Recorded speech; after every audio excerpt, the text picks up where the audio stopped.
সাল 21শে জুলাই মহাকরণ অভিযান, 13 জন যুব কংগ্রেস কর্মী পুলিশের গুলিতে নিহত হলো, সেদিনও গুলি চালানোর নির্দেশ নাকি স্বরাষ্ট্র সচিব হিসেবে আপনি দিয়েছিলেন। এই তো, এগুলো হচ্ছে অপপ্রচার। স্বরাষ্ট্র সচিব একটা ঘরে বসে আছে মহাকরণে। স্বরাষ্ট্র সচিব কি কোনো সচিব, তাদের কোনো অধিকারী নিয়ে আইনে পুলিশকে কোনো নির্দেশ দেওয়া।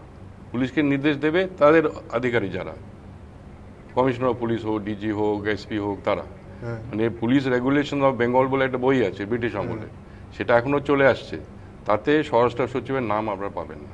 কিন্তু পুলিশ কমিশনার যদি গুলি চালানোর নির্দেশ তার বাহিনীকে দেন, সেটা স্বরাষ্ট্র সচিবের সঙ্গে কথা বলে দেবেন? না না, সেটা তো গুলি চালানোর নির্দেশ তো সঙ্গে সঙ্গে হচ্ছে না, পুলিশ কমিশনার তো সেটা দিতে পারেন না, কারণ উনি যদি সরজমিনে থাকেন তাহলে এই প্রশ্নটা উঠতে পারে।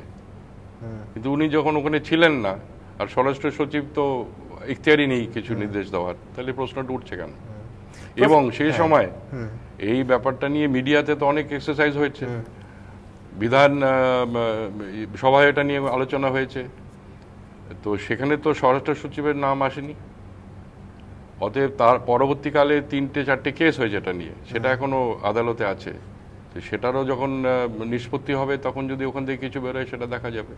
আপাতত অবস্থায় এটা নিয়ে যখনই কোনো আলোচনা হয়েছে, তর্ক বিতর্ক হয়েছে, বিধানসভায় হোক, মিডিয়াতে হোক, পাবলিকে হোক, সেখানে স্বরাষ্ট্র সচিবের কোনো রোল ছিল না।